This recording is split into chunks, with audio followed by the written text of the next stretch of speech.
제가 세상 학문에서 영적이라는 것들을 연구를 좀 해봤습니다.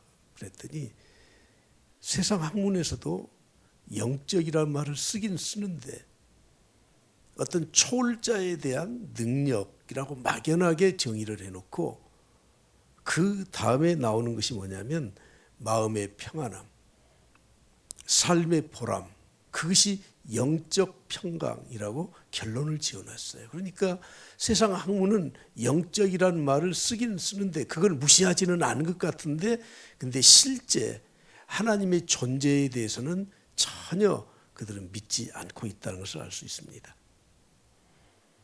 하나님은 영적 존재입니다. 할렐루야. 하나님은 영이시니 영적 존재예요. 영적 존재인 하나님은 우리의 육신의 눈으로는 볼 수 없습니다. 우리의 영혼이 하나님을 볼 수 있도록 내 영혼에 눈을 떠야 하나님의 영광을 볼 수 있는 것입니다. 성경은 우리에게 말씀합니다. 세상은 어둠의 세상이다. 어둠의 세상이기 때문에 성육신하신 인간의 몸을 입고 오신 예수 그리스도를 하나님으로 보질 못해요. 그냥 육신을 입은 사람으로만 봅니다. 그래서 오늘 본문 말씀에 10절 11절에 이렇게 말씀하죠. 그가 세상에 계셨으며 세상은 그로 말미암아 지은 바 되었느니라. 그런데 세상이 그를 알아요 몰라요?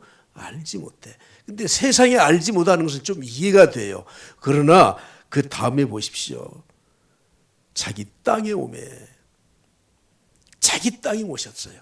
이스라엘 땅에 오셨어요. 그러나 이스라엘 백성들까지도 그 주님을 영접하지 않았습니다. 알지 못했다고 성경은 말씀하고 있습니다. 다시 말하면 어둠 가운데 있는 사람들은 예수님을 하나님으로 보지 못한다, 그런 뜻입니다. 특히 어둠이라고 하는 것은 윤리와 도덕적인 타락만을 의미하는 것이 아니라 그것보다 더 영적 타락을 의미하는 겁니다. 영적 어둠에 있는 자들은 하나님을 전혀 알 수가 없습니다. 로마서 1장 19절 20절 말씀해 보면 하나님을 알 만한 것을 그들에게 주셨다고 말씀합니다. 우리의 양심이 있어요. 하나님은 원래 우리를 영적 존재로 창조하셨습니다. 인간이 타락한 이후에 그 영적인 것이 어두워지긴 했지만 하나님을 알만한 것들을 남겨두셨습니다. 그런데 로마서 1장 21절 이후에 이렇게 말씀하죠. 하나님을 알기는 알아요. 하나님을 알되 하나님을 영화롭게 아니하고 감사하지도 아니하고 오히려 그 생각이 허망하여져서 미련한 마음이 어두워져서 스스로 지혜 있다, 그렇게 생각해요. 썩어지지 아니하는 하나님의 영광을 썩어질 사람과 새와 짐승과 기어다니는 동물의 모양 우상으로 바꿨다고 말씀하고 있습니다. 주님은 이 땅에 오실 때 사람들에게 매력을 느낄 만한 인간적인 조건을 갖추지 않으셨습니다. 태어나신 곳에서부터 성장하신 과정, 주님이 가지신 학벌, 주님의 집안, 그의 직업, 그가 입고 다니는 옷들, 이 모든 것은 사람들이 흠모할 만한 것이 없어요. 매력적인 것이 인간적으로는 없어요. 그래서 마땅히 그럴 수 있겠다고 생각하지만, 그러나 그것보다 더 중요한 것은 우리 주님은 하나님이시고 하나님의 영광을 가지신 분이라고 하는 것입니다. 할렐루야. 그런데 이것을 우리가 알지 못합니다. 우리는 세상에 안목이 있어야 돼요. 왜 공부합니까? 그 지식을 통해서 안목을 갖기 위해서 공부하는 겁니다. 사람의 이 안목은 몇 가지가 있는데, 첫째는 육안이 있어요. 눈의 시력, 눈으로 보는 육안이 있어요. 우리가 일상적으로 삶을 살아가는데 큰 지장이 없도록 기준을 정해서 시력을 2.0으로 상한선을 정해놨어요. 2.0이 되지 못하면 우리가 일상생활에 좀 불편을 느껴요. 멀리 있는 물체를 못 봐요. 그래서 안경을 써야 운전도 할 수 있어요. 몽골 사람들의 시력은 평균 3.0이라고 합니다. 멀리 있는 것도 뚜렷이 볼 수 있대요. 어떤 사람은 6.0이 나오기도 한대요. 독수리가 5.0이래요. 시력이 좋은 사람들은 시력이 좋지 않은 사람들이 보지 못하는 물체까지 멀리 있는 것도 볼 수 있습니다. 그게 육안이라고 합니다. 그러나 그보다 더 중요한 것은 해안이에요. 사물을 꿰뚫어 볼 수 있는 지혜가 있어야 됩니다. 심한이 있습니다. 사람들의 심령을 헤아리는 거죠. 그 사람 마음속에 무엇이 있는지에 대해서 말을 들어보고 그 사람의 행색을 보고 그 사람의 표정을 보고 그 사람의 행동을 보고 아, 저 사람은 저런 마음을 가지고 있구나. 그러나 한 가지 더 중요한 안목이 있어야 됩니다. 우리는 영적 존재이기 때문에 영안이 있어야 돼요. 뭐가 있어야 돼요? 영안이 있어야 돼. 하나님을 볼 수 있는 안목이 있어야 됩니다. 도단성에 엘리사가 갇혀 있었습니다. 아람의 군대들이 그 조그마한 성을 빽빽이 에워싸고 있었습니다. 날이 새면 도단성을 침공해서 엘리사를 잡아가기 위해서. 엘리사의 사환이 아침에 일어나서 기지개를 펴고 잘 잤다. 그리고 성 아래를 보니 아람의 군대가 빽빽이 둘러싸였어요. 당황해서 엘리사에게 찾아왔습니다. 선지자님 큰일 났습니다. 큰일 났습니다. 엘리사가 하나님께 기도해서 그 사환의 눈을 열어주었더니 그 사환의 눈에 보이지 않았던 불말과 불병거, 하나님의 병거들이 이 아람 군대를 에워싸고 있는 거예요. 스가랴서 2장 4절부터 5절이 이렇게 말씀하죠. 이르되 너는 달려가서 그 소년에게 말하여 이르기를 예루살렘은 그 가운데 사람과 가축이 많음으로, 사람과 가축이 많음으로. 여러분, 이것이 사람 사는 세상이에요. 우리나라도 사람과 가축이 많길 바랍니다. 사람과 가축이 많길 바랍니다. 예, 사람 사는 곳에 사람이 살아야 돼. 황폐해지면 안 돼요. 근데 그것보다 더 중요한 것이 무엇이냐면 하나님이 이렇게 만들어 주시는데 성곽 없는 성읍이 될 것이라는 거예요. 여러분, 성곽이 없는 성읍이면 외부에서 맹수들이, 적군들이 마음대로 들어다니면서 침략을 할 수 있잖아요. 그래서 성곽을 높이 높이 겹겹이 쌓지 않습니까? 하나님 뭐라고 말씀하십니까? 여호와의 말씀에 내가 불로 둘러싼 성곽이 되어줄 것이다. 불로 에워싼 성곽이 되어줄 것이다. 그리고 그 가운데서 내가 영광을 받을 것이라고 말씀하고 있습니다. 여러분, 사람들은 자기들이 성곽을 쌓잖아요. 성곽을. 근데 하나님은 그렇게 말씀하십니다. 아니, 내가 너희들의 성곽이 되어줄 거야.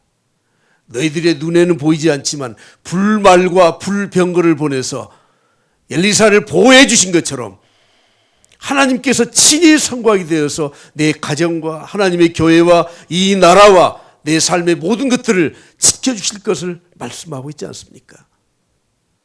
영적 안목이 없으면 이걸 보질 못해요. 그래서 아무리 돈이 있어도 건강이 있어도 미래가 불안하고 하루 사는 게 걱정, 근심이 찾아오게 되어 있습니다. 오늘 요한복음 1장에서 성자 하나님에 대해서 이렇게 말씀합니다. 말씀이시다. 1절부터 3절에 말씀하죠. 태초에 말씀이 계셨다. 근데 그 말씀이 하나님, 성부 하나님과 함께 계셨고 그 말씀이 곧 하나님이시다. 태초에 천지를 창조하실 때 영원 이전에 어떤 시간을 말하는 겁니다. 성자 하나님은 말씀으로 존재하고 계시면서 천지를 창조하셨다고 말씀합니다. 그러나 이 세상은 어둠이에요. 세상 사람들은 모두가 다 어둠 속에서 살아가요. 어둠은 앞을 볼 수 없기 때문에 방황하면서 삽니다. 어둠을 몰아내는 유일한 방법은 빛을 비추면 어둠이 물러가게 되었습니다. 어둠과 싸워서 총으로, 권력으로 어둠을 물리치지 못합니다. 요한복음 8장 12절에 말씀하죠. 예수께서 또 말씀하여 이르시되 나는 세상의 빛이니. 할렐루야. 우리 주님이 빛이셔요. 세상의 어둠을 밝히기 위해서 오신 빛이에요. 그래서 주님을 따르는 자는 어두움에 다니지 아니하고 생명의 빛을 얻을 것이라고 말씀하고 있습니다. 오늘 본문에서 똑같은 말씀을 계속 반복해서 말씀하시지 않습니까? 말씀이신 성자 하나님 그 예수님은 이 땅의 빛으로 이 땅에 오셨습니다. 육신을 입고 오셨지만 그분은 빛이시라고 말씀하고 있습니다. 새 요한은 말을 합니다. 나는 빛이 아니다. 나는 빛을 증거하러 온 자다. 그러면서 우리 주님의 빛의 모습을 1장 9절에서 이렇게 소개하고 있죠. 다 같이 1장 9절 봅니다. 시작. 참 빛 곧 세상에 와서 각 사람에게 비추는 빛이 있었나니. 주님은 참 빛이시다. 온전한 빛이시다. 완벽한 빛이시다. 세상의 모든 어둠을 물리칠 수 있는 능력의 빛이시라고 말씀을 하고 있습니다. 그런데 그 빛에 대해서 오늘 설교 제목에 있는 것처럼 독생자의 영광이에요. 빛은 그냥 빛이 아니에요. 물리적인 빛이 아니에요. 하나님의 영광을 말하는 것입니다. 빌립보서 2장 6절에 말씀하죠. 그는 근본 하나님의 본체시다. 그가 누굽니까? 예수 그리스도. 성자 하나님은 근본적으로 하나님의 본체이셔요. 그런데 육신의 몸을 입고 오셨어요. 그래서 사람들은 하나님의 본체이신 그 주님의 영광을 보지 못합니다.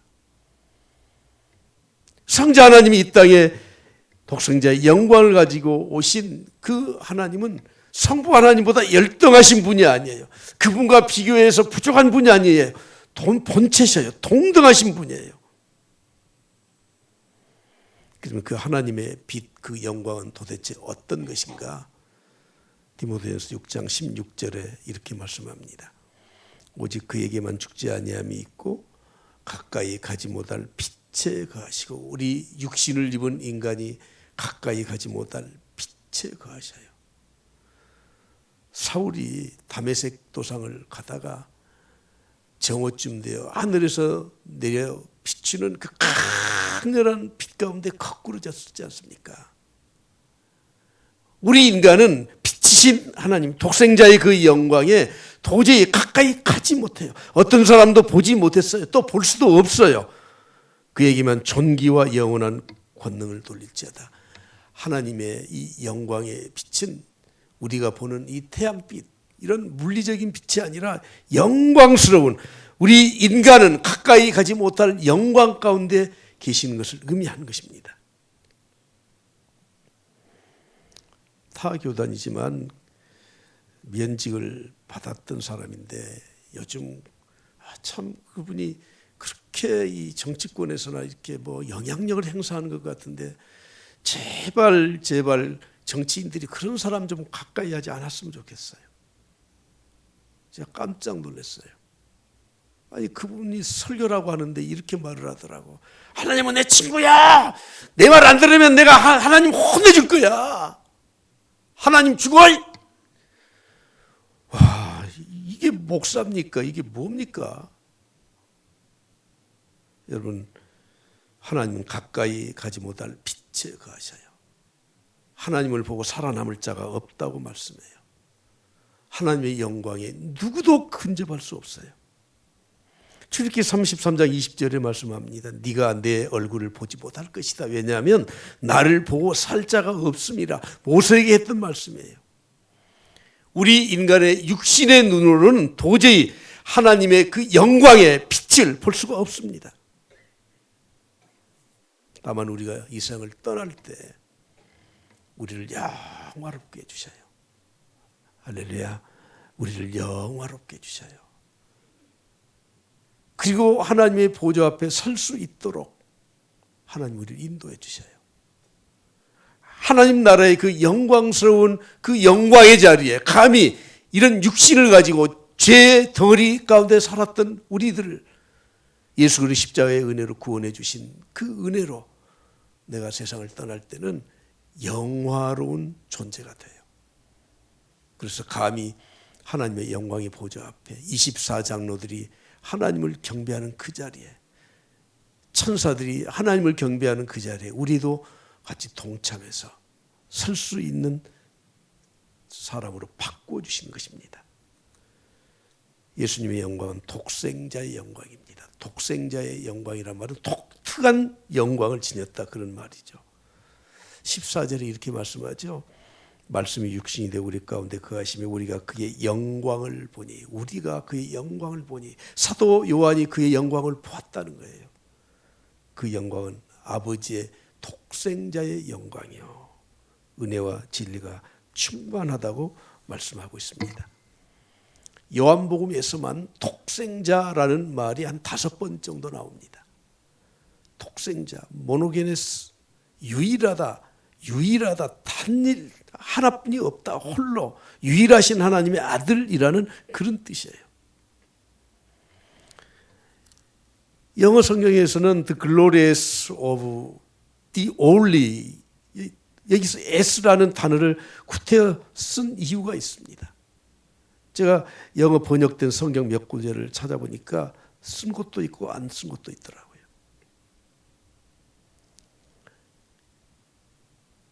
하나님의 독생자로서 참으로 하나님의 영광을 지닌 존재라는 것을 강조하기 위해서 이렇게 번역을 한 겁니다.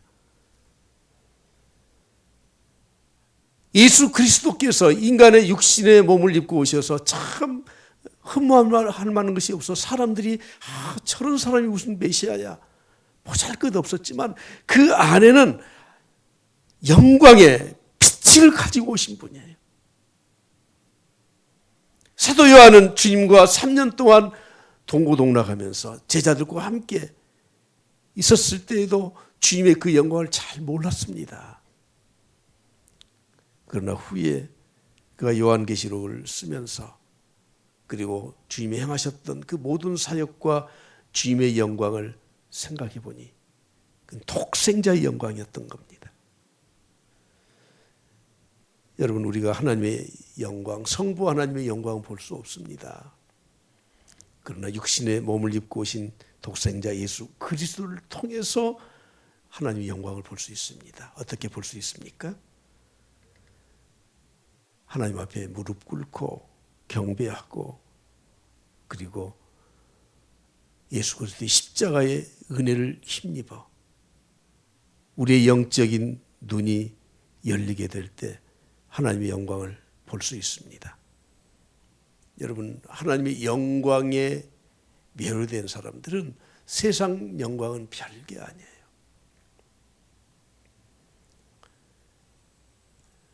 제가 다른 사람들한테 욕을 요즘 가끔 얻어먹어요. 후에 목사님들 그러더라고요. 목사님 가만히 좀 계세요. 아니 뭐 가만히 있어 말을 해야지. 아니 가만히 있으라니까요. 내가 먼저 경험을 좀 해서 그렇게 말을 한 것 같아요. 어디 가면 좋대요. 아니 뭐 얼마나 좋아. 아이고 별거 없던데. 아니 목사님 가만히 있으라니까요. 맨하탄에 가서 이 야경을 한번 봤더니요. 제가 그때 칼럼에도 좀 썼던 것 같은데 명동 거리는 별게 아니더라고.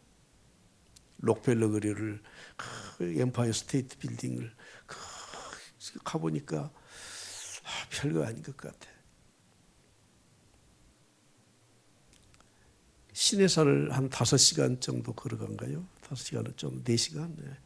새벽 2시에 일어나서 일출 보러 가니까 한 4시간, 3-4시간 이렇게 낙타 타고 가봐요. 참 얼마나 이 하나님이 창조하신 자연의 세계의 그 화려함과 그 일출은 이루 말할 수가 없어요. 입에서 원더풀이란 말이 이때 해라고 있는 말이구나.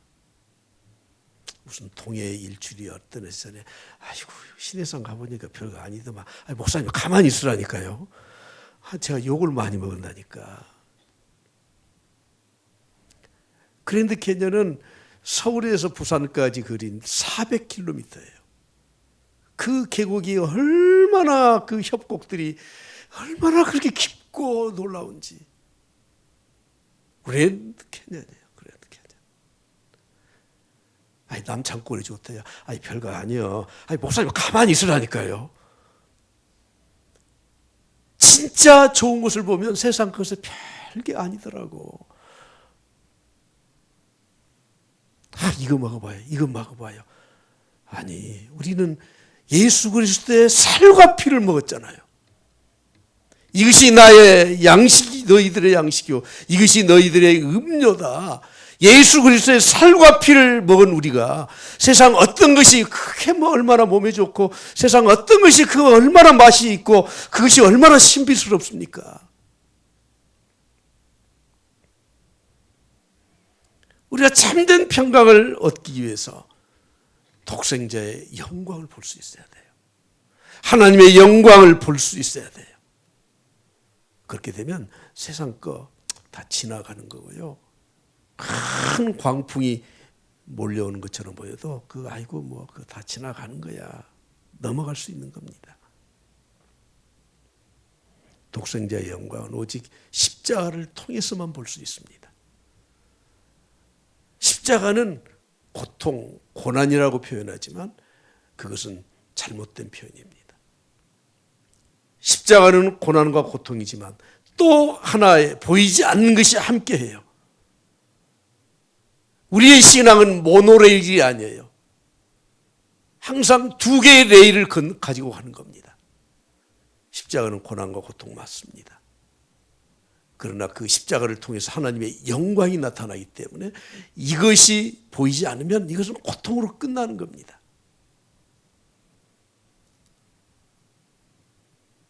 그러므로 우리가 독생자의 영광을 볼 수 있는 유일한 길은 십자가의 은혜를 경험할 때만 가능한 것입니다. 영광이라는 말은 히브리어로 카보드라고 되어 있는데 그건 하나님의 임재를 가리킵니다. 신약에서는 독사라고 되어 있는데 헬라 독사라는 말은 하나님의 존재를 나타내는 말입니다. 영광은 물리적인 빛이 아니에요. 초자연적인 빛이에요.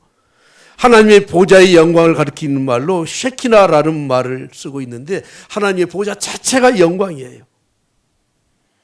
그러므로 우리가 신앙생활을 한다고 하는 건 그냥 땅의 끝만 바라보면서 사는 것이 아니라 우리의 육신의 눈에 보이지 않지만 세상 사람들이 볼 수 없지만 십자가의 은혜로 하나님의 영광을 바라보고 사는 것이 신앙생활이에요. 하나님의 영광을 함께 누린 인물들이 얼마나 많이 있습니까? 선악과를 먹기 전에 인간이 죄를 범하고 타락하기 전에 아담과 하와는 항상 하나님과 함께 했어요. 에녹은 하나님과 동행했다고 성경은 말씀하고 있습니다. 아브라함 부지 중에 천사들을 대접했는데 그 천사 중에 우리 주님이 계셨습니다. 야곱은 약복강변에서 천사와 씨름했는데 그것은 천사가 아니고 하나님이 보내신 사자였었습니다. 모세도 시내산에서 하나님의 영광을 보았습니다. 예수님의 제자들도 변화산에서 주님의 변화된 모습을 보았습니다. 다윗은 숱한 삶의 고통 중에서도 하나님의 임재를 친히 경험하고 살았던 사람입니다. 이 세상 사람들은 독생자의 영광을 알지도 못하고 볼 수도 없습니다. 오직 하나님께로부터 난 자들만 하나님의 영광을 볼 수 있습니다. 하나님의 영광에 대해서 세 부류의 사람들이 있는데 첫째는 빛을 깨닫지 못하는 자들이에요. 아예 빛이 무엇인지를 모르는 자들이에요. 그들은 원래 어둠 가운데 있었기 때문에 빛이 무엇인지 몰라요. 하나님이 누구신지를 전혀 모르는 영적 소경과 같은 자들입니다. 태어날 때부터 시각장애를 가지신 분들에게 아무리 빛깔에 대해서 색감에 대해서 설명을 해도 그들은 이해를 못해요. 알 수가 없어요. 제 고향 후배가 느닷없이 한 30여 년 전에 30년 더 된 것 같은데요. 전화가 왔어요. 나는 누군지 모르겠어. 근데 내 전화번호를 어떻게 알고 찾아왔더라고. 딸을 데리고 찾아왔더라고요. 보니까 시각장애인이에요. 형님이 그때 어떻게 생겼더라? 어렸을 때 봤겠죠. 나는 잘 모르겠어. 기억이 그렇게 많이 있지 않아요. 목소리가 맞는가? 벌써 시력을 잃은 지가 몇 년이 되기 때문에 이제 점점 기억에서 전에 봤던 게 다 지금 영상들이 사라진대요. 제가 자료를 찾아보니까 시력이 상실되고 15, 16년 정도 되면 자기가 과거에 느꼈던 색감이 완전히 없어져 버린대요. 무지개 색깔. 여러분 혹시 눈을 감고 있어도 무지개 보여요? 안 보여요? 보이잖아요. 근데 그걸 계속 눈으로 확인을 못하기 때문에 15, 16년 되면은 색감이 완전히 없어져 버린대요. 기억에서 없어진다는 거예요.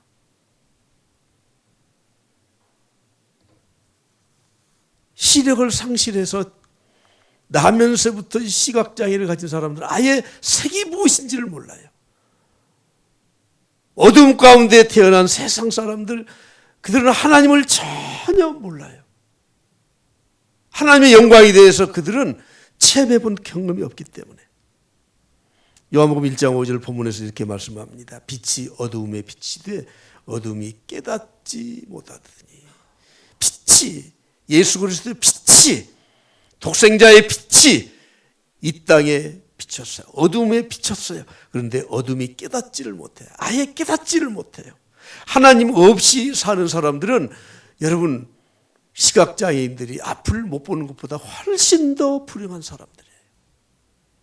마땅히 보아야 될 하나님의 존재, 하나님의 영광, 하나님의 그 빛을 볼 수 없는 안타까운 현실이 바로 세상의 어둠 속에 살아가는 사람들입니다.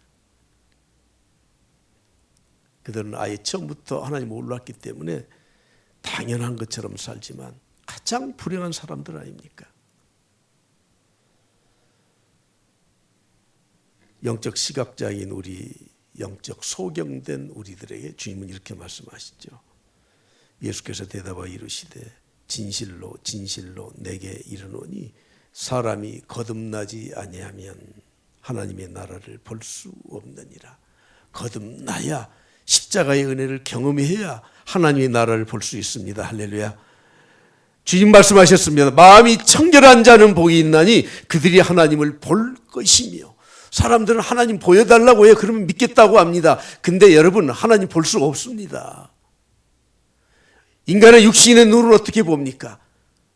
영적 안목이 열려야 되는데 영적 안목이 어떻게 열립니까? 바로 마음이 청결해야 돼요. 예수 그리스도 십자가의 은혜를 경험한 사람만이 독생자의 영광을 볼 수 있습니다. 영적 장애를 갖고 있기 때문에 심령이 어두워져서 독생자의 영광을 보지 못하는 것입니다. 고린도전서 2장 14절에 말씀합니다. 육에 속한 사람은 하나님의 성령의 일을 받지 아니하나니 이는 그것들이 그에게는 어리석게 보이기 때문이다. 또 그는 그것들을 알 수도 없습니다. 그러한 일들은 무엇으로? 영적으로 분별되기 때문이라고 말씀하고 있습니다. 아예 하나님의 영광의 빛을 깨닫지 못하는 사람들이 있어요. 그러나 두 번째로는 깨달을 수 있는 요건들이 갖추어졌음에도 불구하고 그걸 거절하는 사람들이 있습니다. 오늘 본문 1장 5절에서는 분명히 깨닫지 못한다고 말씀하지만 그러나 8절 말씀에 보면은 이 빛에 증언하여 온 이 세례 요한의 말을 듣고도 믿지를 않아요. 그리고 10절에 이렇게 말씀합니다. 10절 다 같이 보겠습니다. 그가 세상에 계셨으며 세상은 그로 말미암아 지음바 되었을 때 세상이 그를 알지 못하였고 알지 못했습니다. 깨닫지 못한 사람들이 있는가 하면 알지 못한 사람을 거절했단 말이에요. 알지 못했다는 말은 거부했다 그런 뜻입니다. 빛에 대해서 인정하기를 거부했습니다. 주님이 말씀하시고 가르쳐 주시고 기적을 보여주시고 그들을 책망하시고 그랬음에도 불구하고 그들은 고의적으로 예수님을 거부했었던 사람들입니다. 왜 그렇습니까? 빛보다 어둠을 더 좋아했기 때문에 그렇습니다. 우리가 복음을 전하면 거절하는 사람들의 이유 중에 하나가 그거예요. 아이고, 예수 안 믿어도 잘 살아요. 이렇게 좋은 세상에 구태여 교회 갈 필요 있어요? 그리고 마지막에 꼭 한마디 거더니 혹시 천국이 있으면 죽기 전에 한번 교회 가서 천국 가면 되죠. 대부분의 많은 사람들이 빛을 깨닫지 못하는가 하면 어렸을 때부터 교회 다녔다고 하면서 믿음의 집안에서 태어났다고 하면서 교회 다녀본 경험이 있다고 하면서 거절을 하는 겁니다. 거절을 해요. 그러나 빛을 본 자들이 있습니다. 누가 봅니까? 자, 11절부터 13절 다 같이 보겠습니다. 자기 땅에 오매 자기 백성 영접하지 아니하였으나 12절 영접하는 자 곧 그 이름을 믿는 자들에게는 하나님의 자녀가 되는 권세를 주셨으니 이는 혈통으로나 육정으로나 사람의 뜻으로 나지 아니하고 오직 하나님께로부터 난 자들이니라. 아멘. 예수 그리스도 믿는 자, 영접하는 자, 그 사람들은 육정으로나 사람의 뜻으로 나지 아니하고 하나님께로부터 난 자들이라고 말씀하고 있습니다. 대부분의 사람들은 깨닫지 못하고 거부하지만 그러나 소수의 빛의 자녀들은 하나님의 자녀가 된 이유가 하나님이 그들을 불러주셨기 때문에 그렇습니다.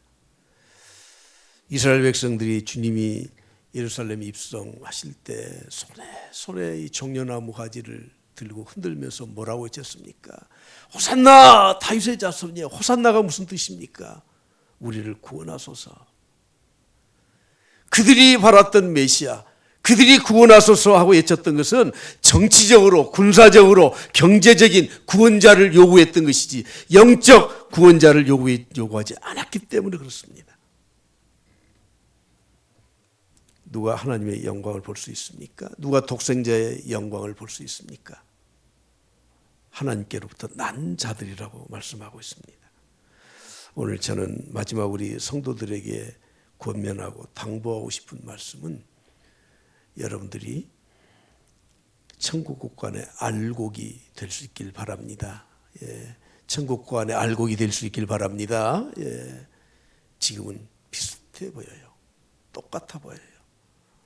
그러나 하나님 앞에 섰을 때는 가라지는 전부 다 날아가요.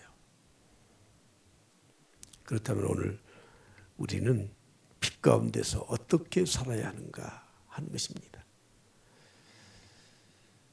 빛 가운데 거하지 아니하면 우리는 참 평강을 누리고 살 수 없습니다. 대부분의 많은 사람들은 어둠 속에서 살다가 빛을 깨닫지도 못하고 어두움으로 가버려요. 어떤 사람들은 복음을 들었다고 하지만 교회 생활을 좀 했다고 하지만 자기 자신을 빛 가운데 완전히 드러내고 예수 그리스도 영접해서 빛 가운데서 살지 못하고 여전히 어두움 속에서 살다가 세상을 떠나고 있습니다. 그러나 하나님의 강렬한 이 영광의 빛 앞에 자기 자신을 드러내놓고 회개하고 믿음으로 새롭게 되어서 빛을 소유해서 빛을 드러내면서 사는 자들이 있습니다. 오늘 우리는 하나님의 자녀들로서 하나님의 영광의 빛을 볼 수 있길 바라고 그 빛 가운데서 살아갈 수 있기를 간절히 축복합니다. 주님 말씀하셨죠. 너희는 세상의 빛이다. 산 위에 있는 동네가 숨겨지지 못할 것이다. 사람이 등불을 켜서 말 아래에 두지 아니한다. 등경 위에 둔다. 이름으로 집안 모든 사람에게 비치게 될 것이다. 다 같이 시작. 이같이 너희 빛이 사람 앞에 비치게 하여 그들로 너희 착한 행실을 보고 하늘에 계신 너희 아버지께 영광을 돌리게 하라. 아멘. 우리는 세상의 빛으로 살아가야 돼요. 그 빛이 무엇입니까? 사람들에게 비춰지는 빛이 무엇입니까? 착한 행실이에요. 우리의 삶에 예수 그리스도를 증거하는 우리의 삶이에요. 오늘 우리 모든 성도들이 참 평강의 삶을 살길 바랍니다. 그러기 위해서 독생자의 영광을 꼭 볼 수 있길 바라고 영적 안목을 열고 십자가의 은혜로 예수 그리스도를 항상 영접하고 그래서 독생자의 영광을 보면서 살아갈 수 있기를 그리스도의 이름으로 축복합니다.